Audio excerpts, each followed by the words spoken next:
ഗവർണർക്കെതിരെ കരിങ്കൊടി കാട്ടിയ എസ്എഫ്ഐയെ തന്റെ ഇടത്തോടെ നേരിട്ട ഗവർണറെ വീണ്ടും കരിങ്കൊടി കാണിക്കുമെന്ന വെല്ലുവിളി നേരത്തെ തന്നെ എസ്എഫ്ഐ ഉയർത്തിയിരുന്നു.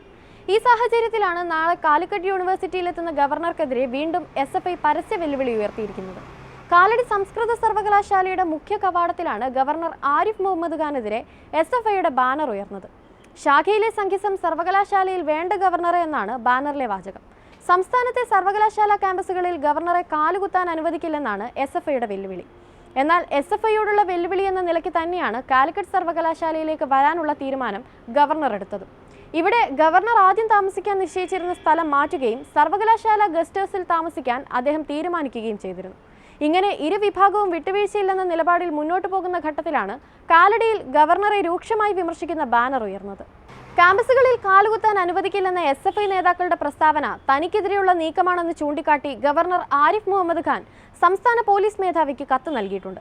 സംസ്ഥാനത്തിന്റെ ഭരണത്തലവനായ ഗവർണറുടെ ഔദ്യോഗിക കൃത്യനിർവഹണം തടയുമെന്ന പ്രസ്താവന ഇന്ത്യൻ ശിക്ഷാ നിയമത്തിലെ ചട്ടങ്ങൾ പ്രകാരം പോലീസ് മേധാവി നേരിട്ട് കൈകാര്യം ചെയ്യണമെന്നാണ് ഗവർണറുടെ ആവശ്യം. പ്രസ്താവന ഗവർണറെ ഭയപ്പെടുത്താനും ശാരീരികമായി കൈകാര്യം ചെയ്യുക എന്നത് ലക്ഷ്യം വെച്ചുകൊണ്ടുള്ളതാണെന്നും കത്തിൽ ആരോപിച്ചിട്ടുണ്ട്. ഇതിനിടെയാണ് ഗവർണറെ വീണ്ടും വെല്ലുവിളിച്ചുകൊണ്ടുള്ള എസ്എഫ്ഐയുടെ ബാനർ. ഇതോടെ ജില്ലയിലെ പോലീസ് നേതൃത്വം വെള്ളം കുടിക്കുന്ന അവസ്ഥയിലാണ്. ദിവസങ്ങൾക്ക് മുൻപ് തിരുവനന്തപുരത്ത് ഗവർണർക്കെതിരെ ഉണ്ടായ എസ്എഫ്ഐ ആക്രമണത്തിൽ ആദ്യം ദുർബല വകുപ്പിടുകയും തുടർന്ന് രാജ്ഭവനിൽ നിന്ന് അതൃപ്തി അറിയിച്ചതിനെ തുടർന്ന് ഗവർണർക്കെതിരെ ആക്രമണത്തിനുള്ള പ്രത്യേക വകുപ്പ് ചുമത്തുകയുമായിരുന്നു. ഗവർണറുടെ യാത്രാ റൂട്ട് പോലീസ് ഉദ്യോഗസ്ഥർ തന്നെ ചോർത്തി നൽകിയെന്ന ആരോപണവും പോലീസ് സേനയ്ക്ക് നാണക്കേടായിട്ടുണ്ട്. പോലീസിന്റെ സുരക്ഷയിൽ വീഴ്ചയുണ്ടായാൽ CISF പോലെയുള്ള കേന്ദ്രസേനയെ ഗവർണറുടെ സംരക്ഷണം ഏൽപ്പിക്കുന്ന സാഹചര്യവും ഉണ്ടാകാം. ഇതിന് സംസ്ഥാന പോലീസിന്റെ അനുമതി വേണ്ട, കേന്ദ്ര ആഭ്യന്തര വകുപ്പിന്റെ തീരുമാനം മതി. ഗവർണറെ ക്യാമ്പസുകളിൽ കയറ്റില്ലെന്ന തരത്തിൽ തെരുവിൽ പ്രതിഷേധമുണ്ടായാൽ ആ വഴി തേടാനുള്ള ആലോചനകളും അണിയറയിൽ നടക്കുന്നുണ്ട്. കേന്ദ്രസേന ഗവർണറുടെ സുരക്ഷ ഏറ്റെടുക്കുന്നത് പോലീസിന് നാണക്കേടാണ്. Z+ കാറ്റഗറിയിലുള്ള ഗവർണർക്കും മുഖ്യമന്ത്രിക്കും നേരെയുണ്ടാകുന്ന ഓരോ പ്രതിഷേധങ്ങളോട് പോലീസിന്റെയും സർക്കാരിന്റെയും LDFന്റെയും രണ്ടു തരം സമീപനമാണ് രാഷ്ട്രീയമായി പ്രതിപക്ഷം ഉയർത്തുന്നത്.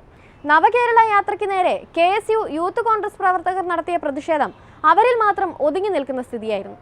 മുഖ്യമന്ത്രിയും മന്ത്രിമാരും സഞ്ചരിച്ച ബസ്സിന് നേരെ ഷൂയർ ഉണ്ടായപ്പോഴാണ് ആ പ്രതിഷേധത്തിന് പോലും കനം വെച്ചത്. ഗവർണറും SFIയും ഒരടി പോലും പിന്നോട്ട് മാറാത്ത സ്ഥിതിക്ക് നാളെ എന്താകും സംഭവിക്കുക എന്ന കാര്യത്തിൽ പോലീസിന് പോലും ഒന്നും പ്രവചിക്കാൻ കഴിയാത്ത അവസ്ഥയാണ്.